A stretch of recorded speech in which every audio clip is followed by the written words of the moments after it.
श्री स्वामी समर्थ. जय जय स्वामी समर्थ.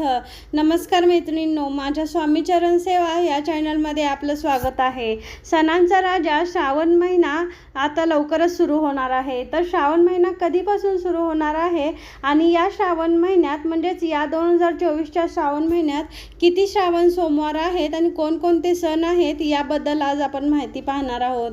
तर मैत्रिणींनो, हिंदू पंचांगानुसार मराठी महिन्यातील प्रत्येक तिथीला विशेष महत्त्व आहे. प्रत्येक महिन्यात काही ना काही सण उत्सव साजरे केले जातात. हिंदू धर्मात सर्वात महत्त्वाचा आणि पवित्र महिना म्हणजे श्रावण महिना.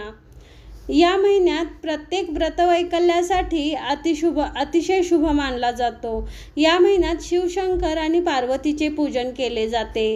या काळात मनोभावे शिवशंकराचे जर आपण पूजन केले तर आपल्याला त्याचे सकारात्मक फळ प्राप्त होते. हा महिना महादेवाला समर्पित असतो.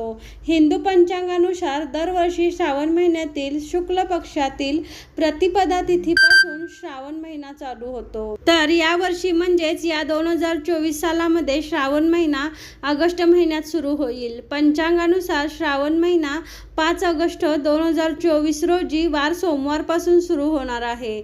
श्रावण महिन्याच्या शुक्ल प्रतिपदेपासून श्रावण मासारंभ होईल. तर 3 सप्टेंबर 2024ला श्रावणी अमावस्या आहे आणि याच दिवशी श्रावण महिना संपत आहे. श्रावण महिन्यात अनेक प्रकारची व्रतवैकल्ये केली जातात. श्रावण महिना सुरू झाले की शिवशंकरांच्या उपासना चालू होतात. त्याचप्रमाणे शिवशंकरांचे महादेवाचे विधिवत पूजन केले जाते, अभिषेक घातला जातो. या महिन्यात मंगळागौरीचे व्रत, जिवितीचे व्रत, पंचमी, नारळी पौर्णिमा, रक्षाबंधन, श्रीकृष्ण जयंती यासारखे विशेष सण येत असतात. तर यावर्षी श्रावण महिन्यातले 5 सोमवार आले आहेत. पहिला सोमवार 5 ऑगस्ट 2024 रोजी आहे. दुसरा सोमवार 12 ऑगस्ट 2024 रोजी आहे. त्याचप्रमाणे तिसरा सोमवार 19 ऑगस्ट रोजी आहे. चौथा सोमवार 26 ऑगस्ट आणि 5वा सोमवार 2 सप्टेंबर 2024 रोजी आला आहे आणि याच दिवशी अमावस्या आहे. जरी अमावस्या असली तरी देखील या दिवशी आपण उपवास करायचा आहे आणि महादेवांची सेवा करायची आहे. तर श्रावण महिना हा सणांचा राजा मानला जातो. या काळात प्रत्येक दिवशी कोणत्या ना कोणत्या देवाचे पूजन केले जाते. यावेळी शंकराची उपासना केल्याने आपल्याला सुख समृद्धी लाभते.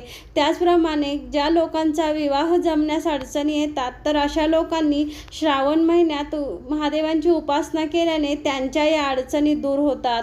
श्रावण महिन्यात दान करण्याला देखील खूप महत्त्व आहे. श्रावण महिन्यात घरोघरी ग्रंथ आणि पारायणे देखील केली जातात. शिवलीलामृत देखील वाचले जाते. तर मैत्रिणींनो, या श्रावण महिन्यात आपल्याला जास्तीत जास्त सेवा करण्याची संधी मिळालेली आहे. तर आपल्याला शक्य तेवढ्या उपासना करून या श्रावण महिन्यात आपण देवांचे आशीर्वाद मिळवू शकतो. तर मैत्रिणींनो, तुम्हाला जर ही माहिती आवडली असेल तर तुम्ही माझ्या चॅनलला सबस्क्राईब करा, व्हिडिओला लाईक आणि शेअर करा. श्री स्वामी समर्थ. जय जय स्वामी समर्थ. अवधूत चिंतन. श्री गुरुदेव दत्त.